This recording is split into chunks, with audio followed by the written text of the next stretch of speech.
Dear students, अस्सलाम वालेकुम। आज एक लंबे वक्फे के बाद हम फ़िज़िक्स 9th क्लास की स्टडीज़ को रिज्यूम कर रहे हैं, यानी उनका दोबारा आगाज़ कर रहे हैं।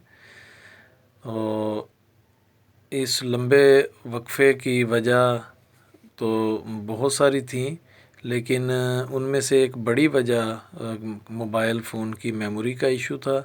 मोबाइल फ़ोन की मेमोरी बहुत लिमिटेड होती है, तो जिसकी वजह से मुझे वीडियो रिकॉर्ड करने में प्रॉब्लम्स हो रही थी। ये इशू किसी हद तक तो अभी भी मौजूद है, लेकिन हम कोशिश करेंगे कि छोटी छोटी वीडियोस के ज़रिए अपनी स्टडीज़ को जारी रखें और इसमें किसी किस्म की रुकावट ना आए। तो डियर स्टूडेंट्स, अभी हम सेकंड टर्म शुरू करने जा रहे हैं, लेकिन मैं आपको थोड़ा सा क्लियर कर दूं सिलेबस के हवाले से। बहुत सारे बच्चों के अंदर कन्फ्यूजन है, सिलेबस बड़ा होगा, सिलेबस छोटा होगा, सिलेबस स्मार्ट होगा। तो अभी बहुत सारे सवालात भी मुझसे पूछते हैं, लेकिन मेरे पास जितनी इन्फॉर्मेशन होती है मैं बच्चों के साथ शेयर करता हूँ मुख्तलिफ़ मैसेजेस के ज़रिए। तो अभी हमें गवर्नमेंट की तरफ से इतना पता चला है सिलेबस को शार्ट किया जा रहा है। वो क्या शार्ट हो रहा है, कितना शार्ट हो रहा है, इसकी डिटेल अभी बहुत ज़्यादा हमें मालूम नहीं है, या जो थोड़ी बहुत मालूम है तो उसकी तस्दीक अभी हम नहीं कर पाए कि क्या ये दुरुस्त इन्फॉर्मेशन है या गलत इन्फॉर्मेशन है। तो हम उस वक्त तक आपको इन्फॉर्मेशन नहीं दे सकते जब तक हमें पता ना हो, यकीन ना हो कि जो हम आपको बता रहे हैं वो दुरुस्त बात है। तो इसलिए आप बार बार मैसेज करके अपना भी और मेरा भी वक्त ज़ाया करते हैं। आपका काम है, आप स्टूडेंट हैं, आपका काम है आप स्टडीज़ करें और फोकस करें जो कुछ आपको पढ़ाया जा रहा है। अगर ज़्यादा पढ़ाया जा रहा है या कम पढ़ाया जा रहा है तो उसका ज़िम्मेदार टीचर है। आपका काम है कि आप जो टीचर पढ़ा रहा है या पढ़ा रही है आप उसको तवज्जो से पढ़ें और नॉलेज को गेन करने की कोशिश करें।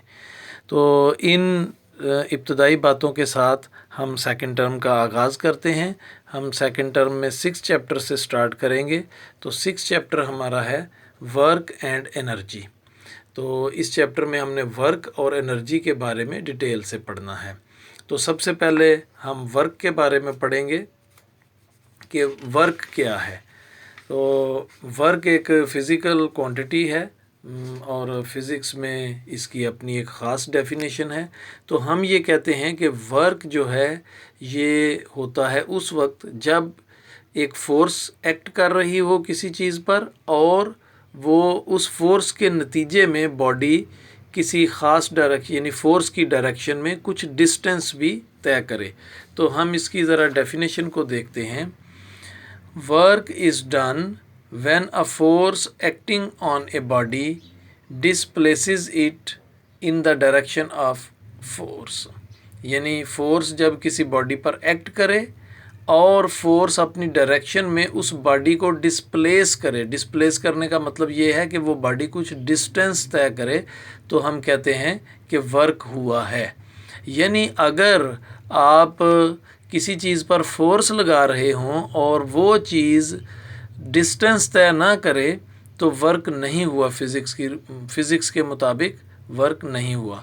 तो ये आपने ब्लू बॉक्स पिंक बॉक्स में जो डेफिनेशन लिखी है ये भी, फिर आगे ये भी लिखना है। Work is a scalar quantity, it depends on the force acting on a body, displacement of the body and the angle between them. तो वर्क एक स्केलर क्वांटिटी है और आपको पता है स्केलर क्वांटिटी वो क्वांटिटी होती है जिसको एक्सप्लेन करने के लिए डायरेक्शन की ज़रूरत नहीं होती। तो इसका इन्हिसार फोर्स पर है और डिस्प्लेसमेंट यानी उसका तय करदा फोर्स की डायरेक्शन में तय किया गया फासला, उसको हम डिस्प्लेसमेंट कहते हैं। तो डिस्प्लेसमेंट पर और फोर्स पर इसका इन्हिसार है वर्क का। और एक और चीज़ है कि एंगल बिटवीन देम यानी फोर्स और डिस्प्लेसमेंट के दरमियान जो एंगल है उस पे भी इसका इन्हिसार है। इसको अभी हम थोड़ा सा डिस्कस भी करते हैं। तो unit of work, SI unit of work is जॉल। ये SI यूनिट जो है वर्क का वो जॉल है। तो J से उसको हम कैपिटल J से ज़ाहिर करते हैं जॉल को। ये आगे हम थोड़ा सा बाद में पढ़ेंगे जॉल क्या होता है।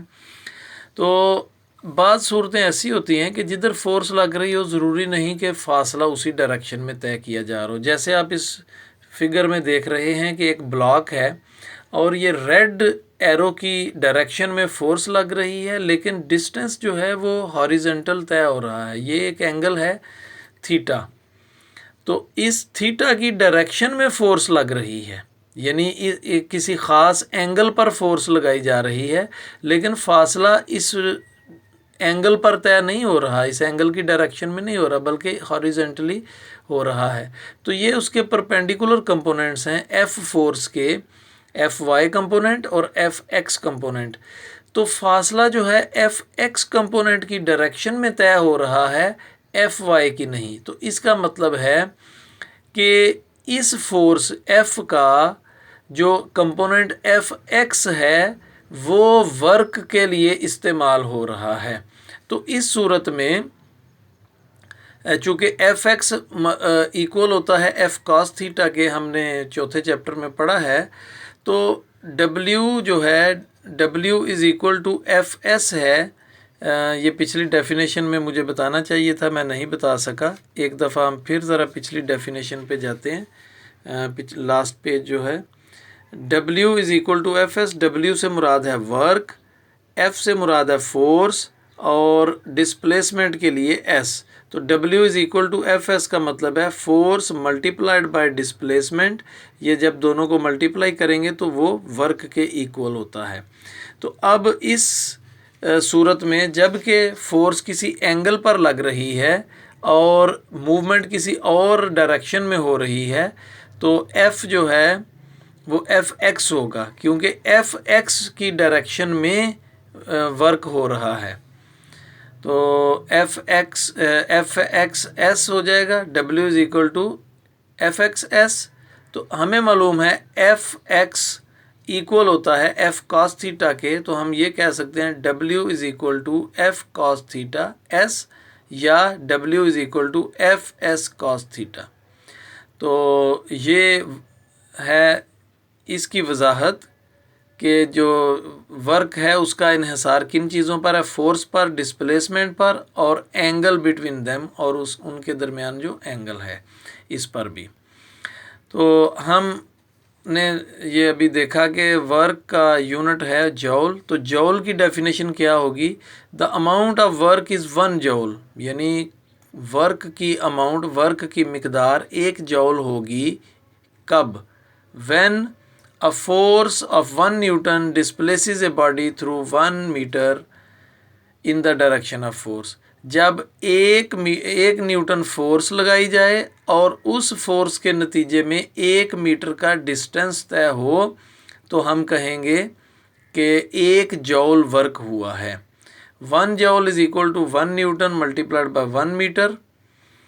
जॉल is a small unit of work, its bigger units are kilo joule, mega joule. तो 1 kilo joule K J is equal to 1000 joule is equal to 10 raise to power 3 joule, and 1 mega joule M J is equal to, ये इतना मतलब कि mega 10 raise to power 6 होता है, तो 6 zero लगाएंगे तो 10 रेज टू पावर 6 जॉल। तो ये आज का हमारा टॉपिक था। ना करते भी बहुत लंबी वीडियो हो गई है। अभी हम देखते हैं आज का होमवर्क। 2 छोटे छोटे डेफिनेशंस हैं। Define work, write its unit, और define the unit of work. तो पहला जो है वो आपने ये डिफ़ाइन करना है, यहाँ से लेके यहाँ तक डेफिनेशन है, और लेकिन इसके साथ ये भी लिखेंगे सारा यहाँ तक, जॉल तक, ये उसका यूनिट है।